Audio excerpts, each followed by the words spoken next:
English एक ऐसी language है जिसके अंदर कोई भी आप कितना भी मटेरियल इकट्ठा करें वह हमेशा कम ही पड़ता है। स्टूडेंट जो न्यू होते हैं इस लैंग्वेज लर्नर में, जो नए होते हैं, जो नए नए सीखते हैं इस भाषा को, उनको ऐसा लगता है कि उन्हें कुछ ऐसा मिल जाए, कुछ भी ऐसा जिससे कि वो एक ही चीज के सहारे पूरी लैंग्वेज के ऊपर कमांड कर सकें। तो मैं आप लोगों को ये बताना चाहूंगा कि ऐसा कुछ भी नहीं है। जो आपके दिमाग में ये गलत फहमी है उसे आप दूर कीजिए और किसी भी भाषा को नियंत्रित करने के लिए हमें जितनी भी उससे रिलेटेड, उससे संबंधित सामग्री मिलती है, जितनी भी जानकारी मिलती है, उसे हमें अपने दिमाग में संग्रहित करना पड़ता है और संग्रहित करने के अलावा उसे बार बार यूज करना पड़ता है, तभी जाके हम किसी भाषा के अभ्यस्त हो पाते हैं। तो इंग्लिश लैंग्वेज के अंदर छोटी से छोटी जानकारी है वो आपको हमेशा कलेक्ट करनी पड़ती है। इस और एग्जाम में, जो कंपटीशन एग्जाम होते हैं, उनके अंदर तो बहुत ही बारीकी से नॉलेज पूछी जाती है। इसलिए आप सबों से मेरा ये रिक्वेस्ट है, निवेदन है कि जो भी आपको इंग्लिश लैंग्वेज से कहीं भी कुछ भी नॉलेज ऐसी मिले जो आपको समझ में आए, जो आपको अच्छी लगे, तो उसे आप कलेक्ट कीजिए। आज के हम इस सेशन में, हमारे इस वीडियो में हम बात करेंगे WH वर्ड्स की। अब आप लोग कहेंगे सर WH वर्ड्स के बारे में तो हमें पता है। अरे पता तो है, लेकिन आज हम आपको कुछ ऐसी चीजें बताएंगे जो आपको और ज्यादा पता होनी चाहिए, आपको अब तक पता है ही नहीं। जी हाँ, बिल्कुल। तो WH वर्ड्स के मेनली स्टूडेंट्स ये सोचते हैं कि WH वर्ड्स का जो यूज है वो केवल प्रश्न बनाने के लिए ही किया जाता है। ठीक है, प्रश्न बनाने के लिए किया जाता है, लेकिन इसके अलावा WH शब्दों का प्रयोग साधारण वाक्यों में भी किया जाता है। और जो छात्र WH वर्ड्स का साधारण वाक्यों में प्रयोग करना नहीं जानता है वो इस विदेशी भाषा को कभी भी अपने नियंत्रण में नहीं कर पाएगा। मेरी बात को ध्यान से सुनिए और दोहराइएगा और दिमाग में बैठाइए कि WH वर्ड्स का यूज जब तक आप सिंपल सेंटेंस में करना नहीं सीखोगे तब तक आप राइटिंग, स्पीकिंग, लिसनिंग और सब में अटक जाएंगे। तो इसी बात को ध्यान में रखते हुए आज का जो हमारा टॉपिक है वो WH वर्ड्स है। WH वर्ड्स टोटल 9 होते हैं। WH वर्ड्स की पूरी फैमिली है, इसके अंदर 9 शब्द हैं और सारे के सारे WH शब्द से ही, WH अक्षरों से ही शुरू होते हैं, इसलिए इन्हें WH वर्ड्स कहते हैं। केवल एक ऐसा वर्ड है जो WH से शुरू नहीं होता, वो है हाउ, HOW, 4th नंबर पर, लेकिन WH तो इसमें भी आता है, तो WH वर्ड्स में ये शामिल होता है। तो लेट्स स्टार्ट। हम सभी शब्दों का मीन पढ़ेंगे कि इसका मीन क्या है, इसका मतलब क्या है, इसका यूज कैसे होता है। इन सिंपल सेंटेंस में इसका क्या मतलब है, इंटरोगेटिव सेंटेंस में इसका क्या मतलब है। यहां पर हम इंटरोगेटिव सेंटेंस पहले लेंगे, इंटरोगेटिव सेंटेंस को हम पहले लेंगे और सिंपल सेंटेंस को हम बाद में लेंगे, सिंपल सेंटेंस को हम बाद में लेंगे। ओके, तो लेट्स स्टार्ट। व्हेन जो शब्द है, व्हेन एक टाइम मार्क वर्ड है। टाइम मार्क वर्ड, टाइम का मतलब समय, मार्क का मतलब सूचक, टाइम मार्क वर्ड यानी कि समय सूचक शब्द। क्या मतलब हुआ, इसका मतलब हुआ कि वैन से जब भी कोई क्वेश्चन पुट अप किया जाएगा तो इसका मतलब है उस क्वेश्चन के अंदर समय की मांग की जा रही है। आपको आंसर में समय बताना है, किसी से भी रिलेटेड, चाहे वो वर्ष के रूप में हो, चाहे घड़ी का समय हो, चाहे कुछ दिन हो, हफ्ते हो या महीने हो। तो व्हेन समय सूचक शब्द है, टाइम मार्क वर्ड यानी कि समय सूचक शब्द। इंटरोगेटिव सेंटेंस में इसका अर्थ होता है कब। जी हाँ, बिल्कुल सही, इंटरोगेटिव सेंटेंस में इसका अर्थ होता है कब, और सिंपल सेंटेंस में इसका अर्थ निकलता है जब। अभी पहले हम लोग टेबल देख लेते हैं पूरी की पूरी। टेबल करने के बाद में हम हर एक एक वर्ड को लेंगे, उसके एग्जाम्पल के साथ उसको समझेंगे जो भी हम यहाँ पर समझा रहे हैं। ओके, नेक्स्ट वर्ड है हमारा वेयर। वेयर जो वर्ड है वो प्लेस मार्क वर्ड है। प्लेस का मतलब स्थान होता है, तो मार्क का मतलब सूचक हो गया, तो प्लेस मार्क वर्ड यानी कि स्थान सूचक शब्द। क्या मतलब हुआ, वेयर से जब भी क्वेश्चन पुटअप किया जाएगा, वेयर से यदि कोई क्वेश्चन बनता है तो इसका मतलब है उसके आंसर में आपसे किसी भी स्थान के बारे में जानकारी मांगी जा रही है, चाहे वो कोई रेलवे स्टेशन हो, किसी शहर का नाम हो, कोई भी ऐसा स्थान सूचक शब्द कौन से होते हैं, जो निश्चित जगह पे होते हैं, जो मूव नहीं कर सकते, उन्हें हम स्थान सूचक शब्द कहते हैं, चाहे वो रेलवे स्टेशन हो, बस स्टेशन हो, कोई भी ऑफिस की बिल्डिंग हो, ठीक है। तो वेयर का मतलब स्थान सूचक शब्द।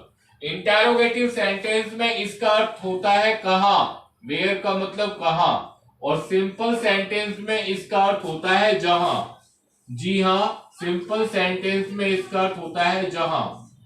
नेक्स्ट थर्ड वर्ड लेते हैं हम वाई। वाई जो वर्ड है, वाई का मतलब क्यों होता है, रीजन मार्क वर्ड है ये।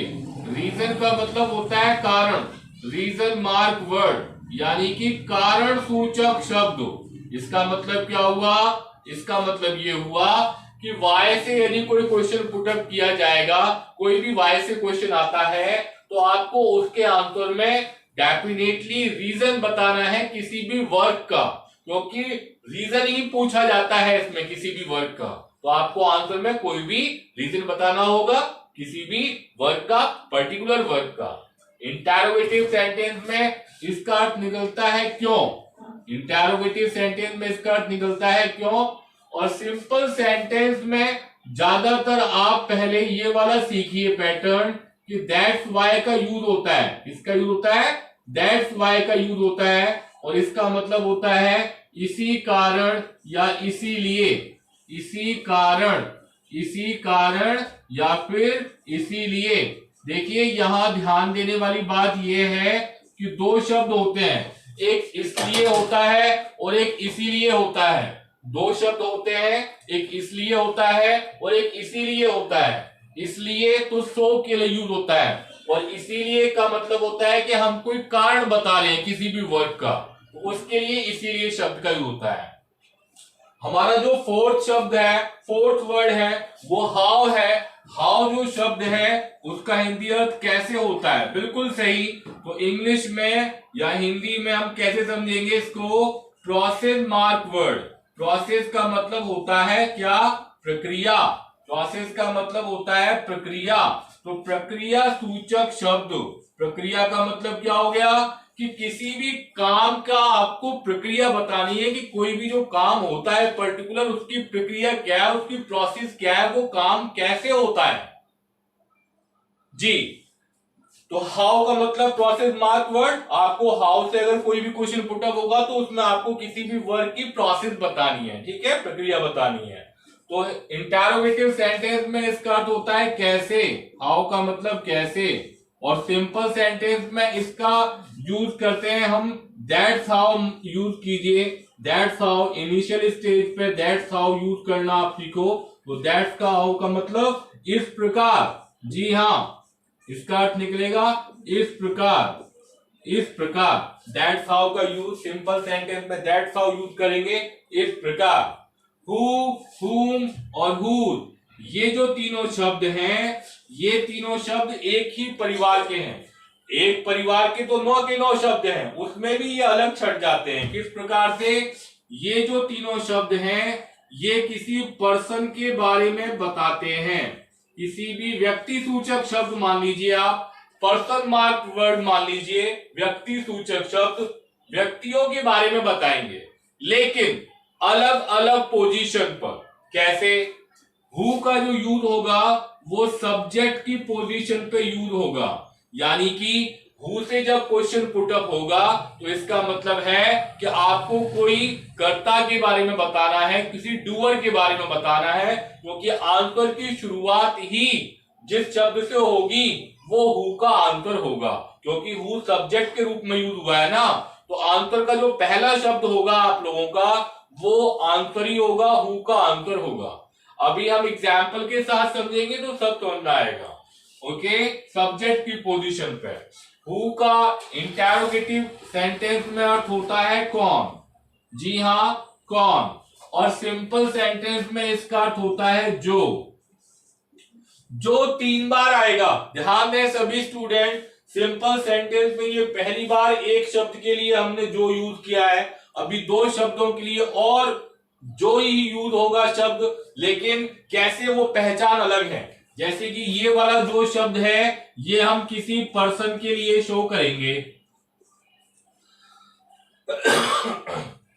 ये वाला जो शब्द हम किसी पर्सन के लिए शो करेंगे, हु का यूज जो हम कर रहे हैं जो किसी पर्सन के लिए, और हुम का यूज जो है वो ऑब्जेक्ट की पोजीशन पे यूज होगा। तो ऑब्जेक्ट की पोजीशन पे, यानी कि आप जब हुम से क्वेश्चन पुटअप होगा तो जब आप उसका आंसर देंगे तो आंसर डेफिनेटली वर्ब के बाद आता है ऑब्जेक्ट, तो ऑब्जेक्ट की पोजीशन पे जो वर्ड आएगा वो आपका हुम का आंसर होगा। अभी एग्जाम्पल के साथ हम ये भी समझेंगे। इंटरोगेटिव सेंटेंस में हुम का अर्थ होता है किसको, जी हां किसको, और सिंपल सेंटेंस में इसका अर्थ होगा जिसको, सिंपल सेंटेंस में इसका अर्थ होगा जिसको। हु पोजेशन की पोजीशन पे यूज होता है, जी बिल्कुल, POEESSION पोजेशन। पोजेशन मींस अधिकार। प्रोनाउन की table basic introduction of English के नाम से हमारे 3 वीडियो शुरू हो चुके हैं। हेमंत राघव चैनल आप इस पर टाइप कीजिए और वहां पे जाके देखिए।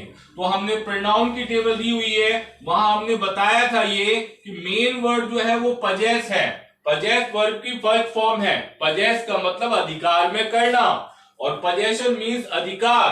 तो जो हु शब्द है वो आधिकारिक शब्दों को दर्शाता है, ठीक है। एग्जाम्पल में ये भी समझाएंगे। तो हु का इंटरोगेटिव सेंटेंस में अर्थ जो निकलेगा वो होगा किसका, जी हां किसका। और यहां पर सभी स्टूडेंट ध्यान दें कि जब भी किसी लास्ट में यदि आ की मात्रा आती है तो वहां पर ई और ए की मात्रा हमेशा फॉलो करती है।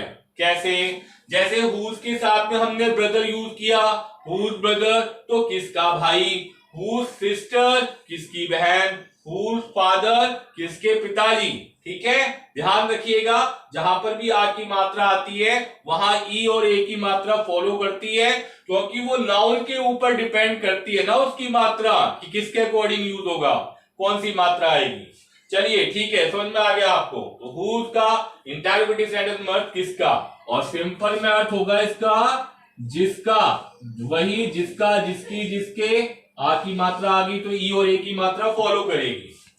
व्हाट वर्ड, व्हाट का मतलब क्या, व्हाट वर्ड मल्टीपर्पज वर्ड है, जी हां मल्टीपर्पज। मल्टी मतलब बहु और पर्पज मीन्स उद्देश्य, तो बहु उद्देश्य शब्द है ये, एक से ज्यादा उद्देश्यों की पूर्ति करता है। ऑक्सफोर्ड डिक्शनरी के अंदर व्हाट के 41 यूज दिए हुए हैं। ये अपने आप में एक ही शब्द टॉपिक है, बहुत बड़ा टॉपिक है समझने के लिए। व्हाट वर्ड, इसको कंट्रोल करना बहुत ही टेढ़ी खीर है, टिपिकल है, लेकिन अभ्यास के साथ में हम इसको कंट्रोल कर सकते हैं। ओके, व्हाट का इंटरोगेटिव सेंटेंस में अर्थ होता है क्या, क्या, और सिंपल में अर्थ होगा जो। लेकिन ये जो किसको रिप्रेजेंट करेगा, किसी सब्जेक्ट को या किसी मैटर को, किसी सब्जेक्ट को या किसी मैटर को, जी हां। तो ये व्हाट का जो यूज है वो किसी सब्जेक्ट या मैटर के लिए यूज होता है। मेनली आप ये चीज ध्यान रखें, क्योंकि आपके सोचने की दायरा है ये। सोचे अगर हम गहराई में जाएं तो हर चीज एक सब्जेक्ट और मैटर होता है। क्लियर। विच, विच का मतलब, विच जो वर्ड है वो non living thing, non living thing और एनिमल के लिए यूज होगा। इसके लिए यूज होगा नॉन लिविंग थिंग्स के लिए और साथ में एनिमल्स के लिए यूज होगा, जी हां नॉन लिविंग थिंग्स और एनिमल्स के लिए यूज होगा। विच का इंटरोगेटिव सेंटेंस में निकलेगा कौन सा, कौन सी मात्रा आ गई, आ की मात्रा आ गई। तो जहां भी आ की मात्रा आ जाए वहां ई और ए की मात्रा फॉलो करती है, क्योंकि ये मात्रा डिपेंड करती किसके ऊपर, साथ आने वाले नाउन के ऊपर।